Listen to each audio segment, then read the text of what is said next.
todos, bienvenidos una vez más a mi canal y aquí estamos en un nuevo vídeo analizando todo lo que ha ocurrido en esta jornada de liga, la número 17. Una jornada de liga un poco atípica porque de momento hay varios partidos que no se han disputado, se disputarán en una semana por la Supercopa de España. Como siempre digo, podéis dejar un like y suscribiros si aún no lo estáis para apoyar a todo el contenido que se crea en este canal. Y vamos a ver ya los resultados que se han dado en esta jornada. Empezamos el viernes con ese Celta Villarreal, con ese empate a 1. El sábado tuvimos el Valladolid 0, Rayo Vallecano 1. El Girona ganó en casa 2-1 al Sevilla. Osasuna consiguió su victoria también en su campo 1-0 frente al Mallorca. Y acabamos la noche de ayer con ese derbi vasco entre Real Sociedad y Athletic, que se lo llevó la Real Sociedad por 3-1. Hoy hemos tenido ese Getafe 1, Español 2, victoria brutal e importantísima para el conjunto de Diego Martínez, y hemos acabado hace unos minutos con ese empate entre Almería y Atlético de Madrid por 1-1. Como ya sabéis, el partido que se jugó el lunes no lo comentamos en estos vídeos por cuestión de timing, básicamente, ese Cádiz-Elche, dos equipos de la zona baja y del descenso, y por supuesto, como ya he dicho antes, ese Betis-Barcelona y ese Real Madrid-Valencia no se han jugado, se jugarán dentro de 2 semanas, por lo tanto tampoco lo vamos a comentar. Es una jornada un poco extraña porque solamente se han jugado 7 partidos que dejan de esta forma la clasificación. Fútbol Club Barcelona y Real Madrid evidentemente siguen líderes pero no han jugado. La Real Sociedad cada vez se distancia más de los demás perseguidores con esa victoria cuarta consecutiva ocupando esa tercera plaza. Atlético de Madrid, Villarreal y Betis están empatados a puntos con 28, aunque hay que recordar que el Betis aún no ha jugado, así que ese cuarto puesto ahora mismo está ahí muy caliente. Osasuna con su victoria consiguió ese séptimo puesto de nuevo y el Athletic es el que se cae de esos puestos europeos. Por abajo, decir que Cádiz y Elche no han jugado y por tanto el Cádiz puede salir del descenso esta jornada en caso de ganar mañana, pero de momento ahí sigue junto con el Sevilla, que volvió a perder. Y evidentemente el Elche sigue en última posición. Habiendo ya comentado todo esto, vamos allá con las que han sido para mí las 5 claves de esta jornada. Y la primera clave de esta jornada toca hablar del Villarreal. Un equipo que venía de una victoria brutal frente al Real Madrid en la pasada jornada y que esta jornada, eso sí, no ha tenido tanta suerte en el partido frente al Celta de Vigo. En cualquier caso, el Villarreal ha mejorado, pero hoy vengo a hablar de una posición muy específica y es la que ocupa la portería. Ya sabíamos que hace más o menos 1 o 2 semanas Gero Rulli, el portero argentino campeón del mundo con la selección albiceleste, se marchaba del Villarreal rumbo a Países Bajos, al Ajax de Ámsterdam, y eso evidentemente dejaba la portería del Villarreal con un problema. Al final el Villarreal parece ser que ha decidido no fichar a ningún portero y eso al final decide que sea Pepe Reina el portero titular del Villarreal y pasando que Jorgensen, el portero del filial, ahora sea el segundo portero del submarino amarillo. Evidentemente esto dejaba muchas dudas. Pepe Reina es un portero con muchísima experiencia, que ha estado en grandes equipos, seguramente en el Liverpool hace ya más de una década vimos su mejor versión cuando era internacional con la selección española, pero claro, como digo, de eso hace mucho y el nivel al que le íbamos a ver actualmente pues era una pequeña incógnita. Pero aún así hay que decir, y yo mismamente dije por Twitter que a mí me estaba dejando muchas dudas que el Villarreal no fuese por ningún portero en este mercado invernal, hay que decir que de momento Pepe Reina está solventando muy bien la situación. Ya demostró muchísima seguridad en ese partido frente al Real Madrid, además siendo muy importante en la salida de balón con ese juego de pies, y en este caso frente al Celta sí que tuvo más exigencia bajo los palos, encaja de hecho un gol del equipo vigués, pero a su vez también realiza hasta 7 paradas que fueron claves para que el Villarreal al menos pudiese sumar un punto. Evidentemente ahora mismo Pepe Reina está a un muy buen nivel, parece ser que el Villarreal no está notando, al menos de momento, la ausencia de Gero Rulli en la portería y parece ser que el Villarreal ha acertado en la decisión de no ir a por ningún portero en este mercado. Seguramente sea un trabajo más a largo plazo, que quizá en verano sí que tenga que ir a reforzar esa posición, pero de momento Pepe Reina está solventando realmente bien los problemas que podía haber en la portería del Villarreal. A mí, como ya digo, me sorprende bastante. Yo no hubiese apostado por este tan buen nivel de Pepe Reina ya llegando a los 40 años, pero parece ser que de momento está solventando cualquier tipo de duda y lleva 2 partidos realmente buenos, frente al Real Madrid la jornada pasada y en esta jornada frente al Celta de Vigo. Por lo tanto, de momento tenemos que callarnos un poco. A mí lo ha hecho sin ninguna duda y apostar por Pepe Reina como portero de un Villarreal que opta a entrar en Champions. Como segunda cara de la jornada voy a hablar del Real Valladolid y el gran problema que está teniendo con la falta de gol.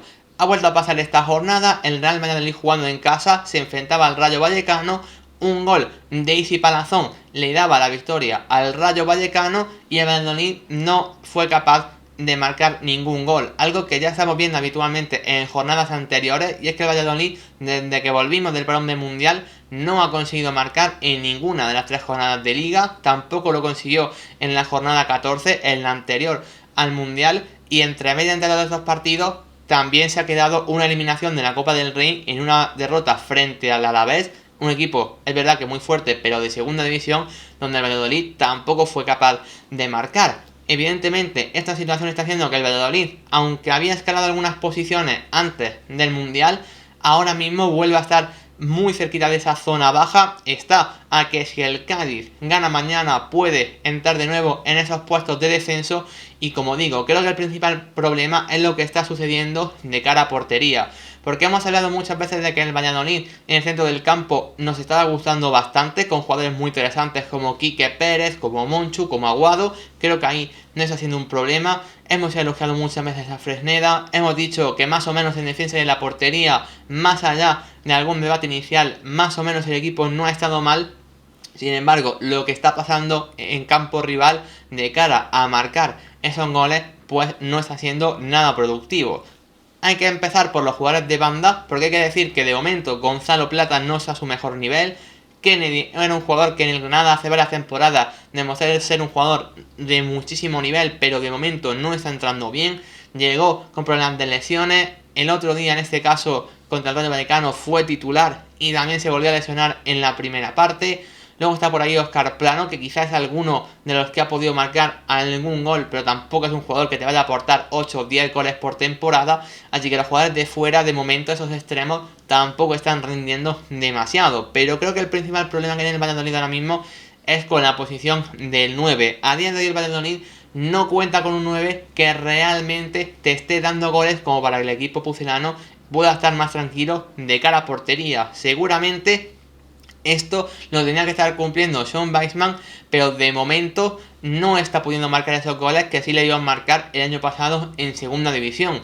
No sé si es porque al principio de la temporada tuvo algún problema con las lesiones que no le permitieron estar al 100%. El caso es que ahora mismo no está acertado de cara a puerta, le está costando mucho coger y ser dominante ante las defensas rivales como sí lo hizo la temporada pasada en segunda. Incluso se ha rumoreado que podría haber incluso alguna salida en este mercado de invierno en dirección a otro club. Por lo tanto, eso habla de que ahora mismo Sean Weissman es un jugador que no está jugando nada bien y que de hecho muchas veces Pacheta lo está sentando en el banquillo, como ha sido en los últimos 2 partidos, por un Sergi Guardiola que evidentemente todos ya conocemos y que tampoco es un jugador que suele haber marcado muchos goles en primera división en sus diversas etapas en la máxima categoría del fútbol español.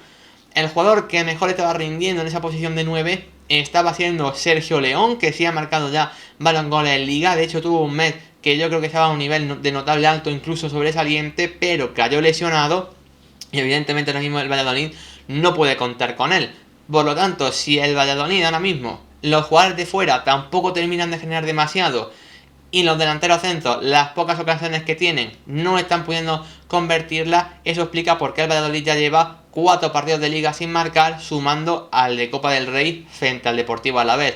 Yo creo que el Valladolid le urge tener que ir al mercado de invierno en busca de algún 9. Yo creo que la venta de Sean Weissman no es una buena solución porque es un delantero en el que a priori tienes que confiar y que a la larga puede ser un jugador que te aporte esos goles, pero de momento no lo está haciendo y urge. Yo creo que el Valladolid vaya al mercado en busca de un 9 que se pueda dar esos 6-7 goles de aquí a final de temporada, porque si no la salvación puede ser bastante complicada. Yo creo que va a estar peleando en esos equipos de abajo, porque como digo, aunque hay jugadores del equipo que están funcionando realmente bien, especialmente en el centro del campo, arriba el equipo no está terminando de marcar diferencia y le está costando muchísimo. Por lo tanto, yo creo que el Valladolid tiene que ir en busca de un 9 si no quiere al menos sufrir una barbaridad hasta final de temporada.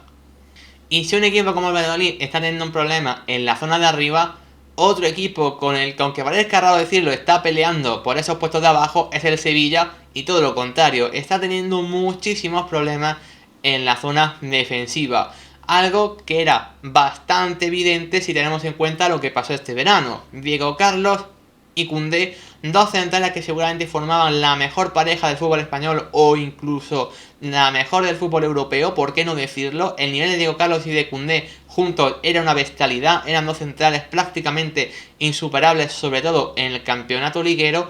Ambos hicieron las maletas, Diego Carlos al Aston Villa, Koundé se quedó en la Liga, al Fútbol Club Barcelona. Eso dejaba a un Sevilla que evidentemente tenía que reforzarse, y de momento los refuerzos no están siendo de garantía. El primero de ellos, Marcao, ese jugador que venía a hacer ese perfil de Diego Carlos y que lo hemos visto muy poquito porque está siempre lesionado. Un jugador que venía a ser ese líder de la defensa, marcar las diferencias, que en el Galatasaray lo había hecho muy pero que muy bien, pero como digo, se está lesionando una barbaridad y eso está haciendo que el Sevilla se quede sin un jugador baluarte en zona defensiva. Por Koundé, el Sevilla es una apuesta de un central joven, también francés con buena salida de balón y buen físico, es el caso de Nianzou, pero bueno, creo que sí hemos visto esta última jornada, y de aquí viene a que se hable de los centrales del Sevilla.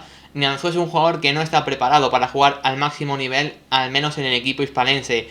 Ha cometido un partido terrible y es lo que marcó el primer gol del encuentro, precisamente en una jugada a balón parado.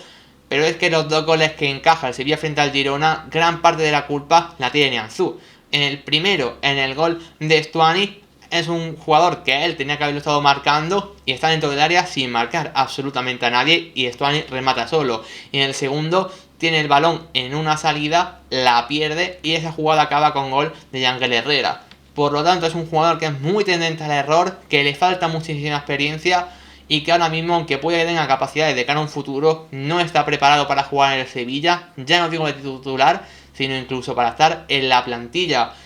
Aquí en el Sevilla, evidentemente, si se va Diego Carlos y se va Koundé y fichan a un jugador como Marcao, siempre lesionado, y a un Nianzou que no está preparado, creo que esto habla perfectamente por qué el Sevilla lo está pasando tan mal en la faceta ofensiva. De hecho, se acaba de incorporar ahora Loic Badé, que más o menos viene a ser otro intento de jugador más parecido a Koundé, a ver si puede mejorar el nivel de Nianzou. Pero bueno, hay otros jugadores como Rekic que han tenido que jugar y también se han lesionado mucho. Han tenido que aparecer Carmona, que ahora está cedido en el Elche, y Quique Salas para aparecer e intentar jugar muchos partidos siendo jugadores del B, que al principio no se contaba con ellos.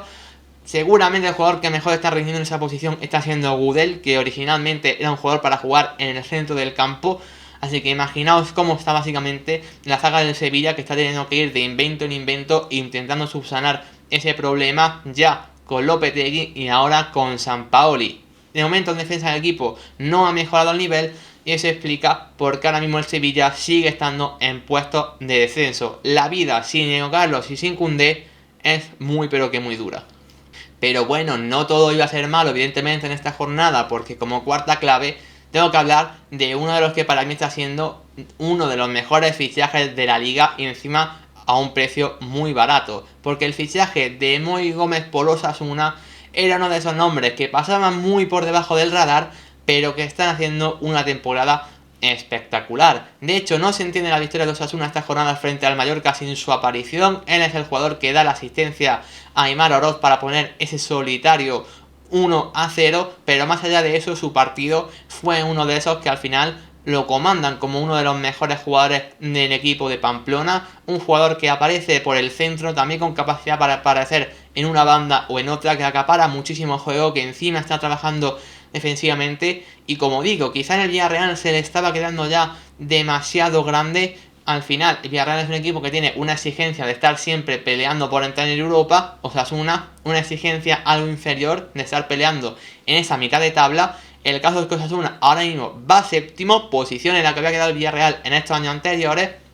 Y mirad aún así cómo Moi Gómez sí que está rindiendo para ser un jugador de ese nivel. Como digo, sabemos que Osasuna es un equipo que juega realmente bien, que nos encanta, con Yago Barrasate a los mandos, pero si hay que ejemplificar todo eso que pasa de la idea de Yagoba dentro del terreno de juego, seguramente sea David García como líder en la zaga, seguramente también sea Lucas Torró a nivel más orden estructural, pero como creador de juego, como jugador que interpreta todo lo que tiene que pasar de carácter ofensivo y de organización del juego, tiene que aparecer el nombre de Moi Gómez, que como digo, seguramente al principio no esperábamos un rendimiento tan alto, pero como vuelvo a repetir lo que he dicho al principio, es a día de hoy uno de los mejores fichajes de la liga en esta temporada y a Osasuna no le costó ni 2 millones de euros, para que veáis cómo en la liga muchos jugadores que en algunos equipos parece que no tienen hueco, como cuando bajan un poco ese nivel se demuestra que pueden ser grandes jugadores. Y es que a mí lo de Moi Gómez en Osasuna me está encantando. Y como quinta clave de la jornada, esa que como ya sabéis utilizo para hablar del que ha sido el partido más interesante de cada jornada, como no puede ser de otra manera, vamos a hablar de lo que pasó en ese derbi vasco entre Real Sociedad y Athletic Club. Un partido que evidentemente siempre trae mucho pique, mucho debate, porque al final es uno de los grandes derbis de nuestro fútbol, del fútbol español. Un derbi que sabemos que llegaba con la Real Sociedad en un muy buen momento y con un Athletic quizá algo a menos respecto a los primeros partidos de la temporada, y que este partido terminó de confirmar esa dinámica. Es verdad que repasando cómo fue el encuentro, los primeros minutos sí que fue bastante dividido. De hecho, bastantes ocasiones por parte de los dos equipos, hasta dos yo creo que contabilizo cada una. El Athletic salió muy bien a través de Nico Williams, que para mí fue el jugador que más me gustó de los primeros 20-25 minutos, jugando en banda izquierda, creando muchísimo peligro ante el Ustondo. Y la Real Sociedad sabemos que con su clásico esquema, con ese rombito en el centro del campo, pues combinando con muchísima gente por dentro y también acumulando muchísima gente en fase ofensiva. Como comento, esos primeros 20-25 minutos yo creo que el partido estaba bastante igualado, hasta que llega un tramo en esa primera mitad de la primera parte donde la Real Sociedad poco a poco se empieza a encontrar mejor en el partido, como digo, llegando con muchísima gente al área rival.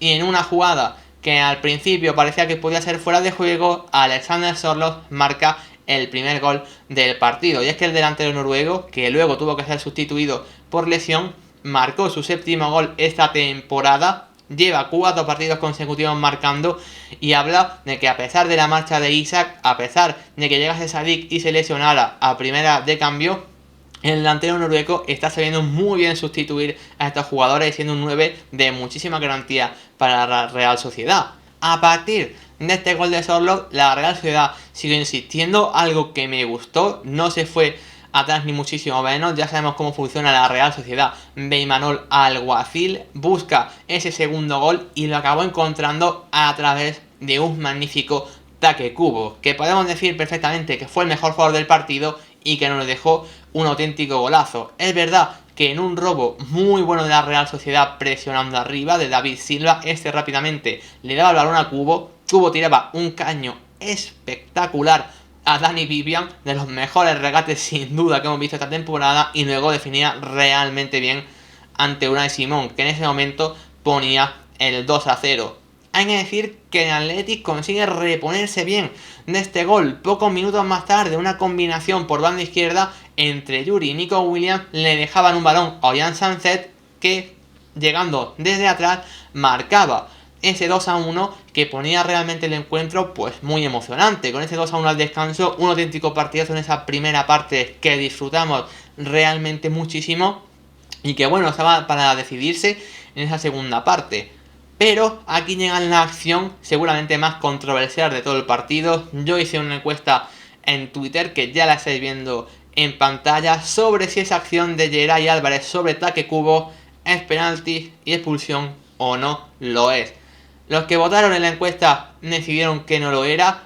A mí la acción me sigue dejando dudas, pero creo honestamente que es demasiado leve el empujón o el contacto para pitar penalti. En el caso de que una acción que decide prácticamente el partido, porque el Athletic se queda con 10, la Real Sociedad tiene un penalti. Ahí Mikel Oyarzabal, sabemos que es un grandísimo especialista, y después de 10 meses volvió a marcar de su lesión. Evidentemente nos alegramos mucho por todo lo que le pase a Mikel Oyarzabal, pero bueno, evidentemente el penalti y esa expulsión ponían el 3-1, un jugador menos para el Athletic, y a partir de ese 3-1 el partido se decanta bastante. Como cualquier derbi, fue muy caliente, mucho debate en redes sociales, penalti, no penalti. Ya es evidente que a partir del 3-1 y el Athletic con un jugador menos, el partido bajó muchísimo de emoción y de revoluciones. Prácticamente pasaron pocas cosas más allá de alguna llegada puntual de los dos equipos, pero como digo, el partido se sentenció con ese 3-1 y por lo tanto se confirman las dinámicas, como he dicho al principio, de ambos equipos. La Real Sociedad está tercera en Liga y ojo porque ya le saca bastantes puntos de diferencia a sus perseguidores, así que la Real Sociedad para mí se confirma como el tercer mejor equipo de España, al menos a día de hoy. Y luego el Athletic, que mira que empezó bien la temporada, que con Valverde era un equipo que estaba peleando por estar en Europa sí o sí, incluso en puestos Champions en varias jornadas, llega el momento de esta jornada número 17 en octava posición, una posición que le está haciendo muy reconocible al Athletic en estos últimos años. Incluso equipos como Villarreal, que empezaron mal, están por delante, y Osasuna incluso, que es un equipo de un nivel, hay que decirlo, a priori inferior, también están ahí mismo por delante del Athletic. Por lo tanto, ahora mismo el Athletic, un equipo que al principio, como digo, se va gustando mucho, ha bajado demasiado su nivel, ahora mismo están fuera de puestos europeos. Hasta aquí todo lo que voy a comentar en esta jornada con ese derbi vasco de por medio, uno de los grandes partidos de nuestro fútbol español. Como he dicho al principio, si os ha gustado el vídeo podéis dejar un like y suscribiros porque todo apoyo se agradece una barbaridad. Un saludo y hasta la próxima.